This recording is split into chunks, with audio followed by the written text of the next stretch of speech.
Hey, welcome back to this mini lecture. My name is Dino. It's on citing cognition, shapes and colors. Shapes can help or hinder with search. As you see here, here are some major shapes that can help when you're searching on a visualization. Going from left to right, top to bottom. Circles, a cross, rounded rectangle, circle, the black thin rectangle, a triangle, and a square. Shapes lines can actually also deal with some of your thoughts.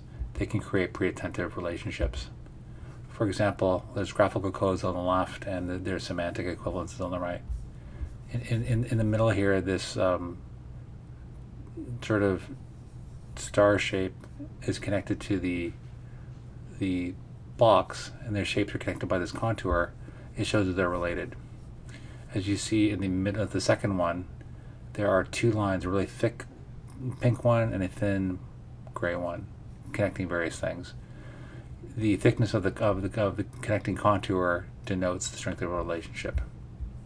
And the third one, the color and texture of the connecting contour implies certain semantics. The oscillating purple line shows that is kind of an on and off relationship between the pink square and the orange ball. There's more of a direct relationship between the blue star and the orange ball, and there's an intimate relationship between the orange ball and the gray square. The fourth one, when shapes are enclosed by a contour, a common texture, or a common color, it denotes there's a contained entity and related entities. You see on the fourth one on the left that the four balls relate to one another because they're within the blue contour. Similarly, there's not really a blue line around this ball. It looks kind of like a bowling ball. There's three round pink smaller circles within that. As a result, those are also related. Nested regions and partition regions also show hierarchy. Within this green line, there are these two circular shapes. Within the orange rounded rectangle, there's a gray square on the right. These two shapes that are divided by the horizontal orange line show that they're somewhat equivalent, and that all three of these white shapes are all sort of hierarchical and related to one another. Finally, attached shapes can be part of a conceptual structure. The pink entity here is related to the three surrounding shapes as well. The gray is the main concept, and then the two sort of jutting out horizontal shapes are also related to it. Colors can distinguish themselves.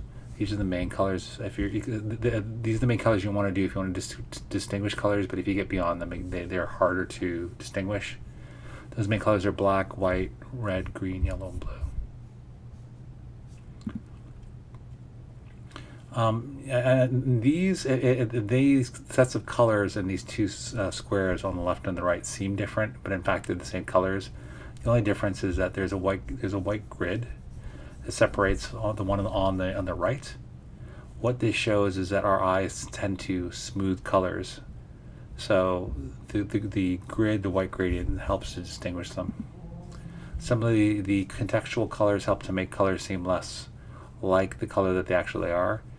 While the yellow on the left looks more yellow than the yellow rectangle on the right, they're in fact the same color yellow, but because of the blue on the left and the yellower color on the right, they more or less. More on the left, less on the right. Luminance, like the amount of light, can be a distinction.